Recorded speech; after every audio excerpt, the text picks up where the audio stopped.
Hello, today I'm going to be reviewing the HD58X Jubilee by Sennheiser and Drop, and there's my thumbnail shot.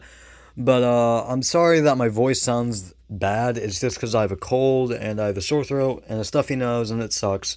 But I'm going to be reviewing these anyways. And first of all, let's talk about design and build quality. The build quality is good. It's not amazing. Sometimes it like pops. The plastic kind of like pops when you move it in a certain way.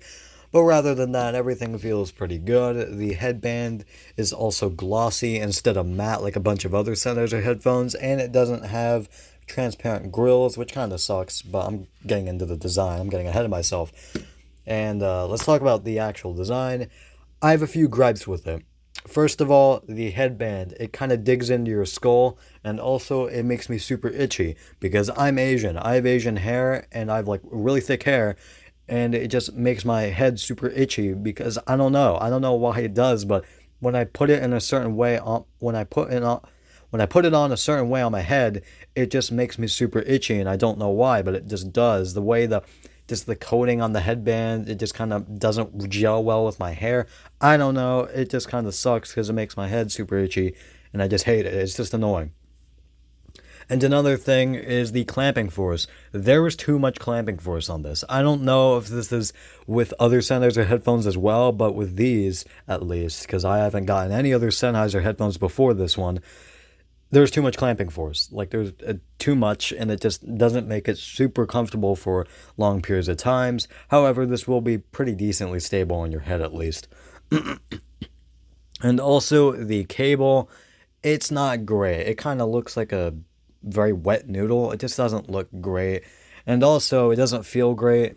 I know it's long as well, but also it uses kind of weird connectors that not a lot of headphones use. I'm not sure what it's called. I kind of forgot, I'll be honest. But they do use like non-traditional, connectors. Just keep that in mind. I know this is with other Sennheiser headphones as well, but yeah, I'm just not used to it because I just use other headphones with 3.5 millimeters to connect, to that my DAC amp. But anyways, let's talk about the sound. And the sound is okay, in my opinion. And that's because it has too much bass. If it didn't have so much bass, it would be good sounding, but it's knocked down to just being okay because it has too much bass. If you want a lot of bass, like in your like open backs, I would suggest getting the Fidelio X2HRs or this. I'm not sure if it's just me, but for me, it is super bassy. Well, not super bassy, but it is bassy.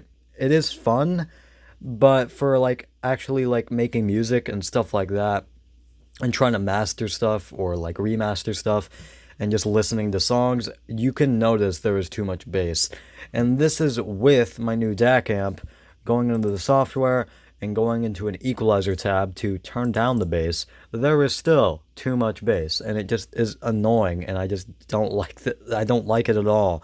There's just again too much bass, and again I'm not sure if it's I just got unlucky, or it's with all these, or I'm just picky, or just nitpicking, or just hate bass, but it kind of sucks. I just don't like bass that much, like a ton of bass at least, because it overwhelms a lot of the songs I listen to. There's just too much bass. It just kind of just destroys the rest of the range, and it's just annoying. And I have the Galaxy Buds Pro, and I can say firsthand that getting the if once you turn down the bass and the equalizer on the Galaxy Buds Pro, and then you listen to them kind of halfway and not fully in your head, not fully into your ears, they sound pretty good. They sound better than this. And also, I'll get into the next problem with the sound. The sound stage, it sucks. The sound stage is so bad. It is not good, and this is also a problem with the HD58X that I've heard. The sound stage is not that good, and keep that in mind before you plan on getting a lot of Sennheiser headphones. I'm not sure if that's the case with the HD600 or that series, but I know that's the case with these headphones and the HD6XX. There is basically almost no soundstage whatsoever. There's basically none. The imaging is fine. I play CSGO and I play Apex Legends, and the imaging is just okay. It's not amazing. It's just kind of average. And even compared to my Sound Blaster not my Sound Blaster, my HyperX Cloud 2s, they just, they're just standard imaging, even compared to these. These are also decent in imaging, but, you know, $80 versus $150. I don't know, man. The imaging is not that good on these.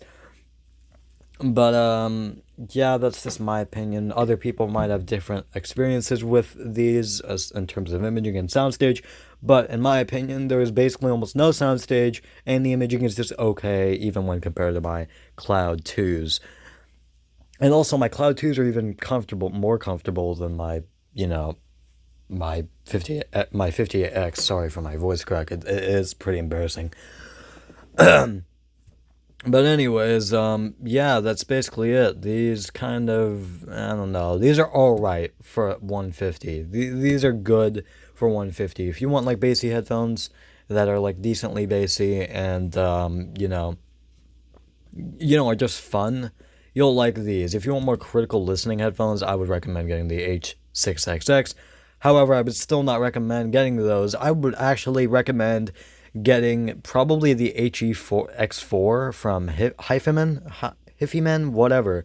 I would recommend actually getting those over these because those are $50 cheaper, and I've heard those have better soundstage and just better imaging, you know, sound as well. It does have better sound from what I've looked at on the graphs.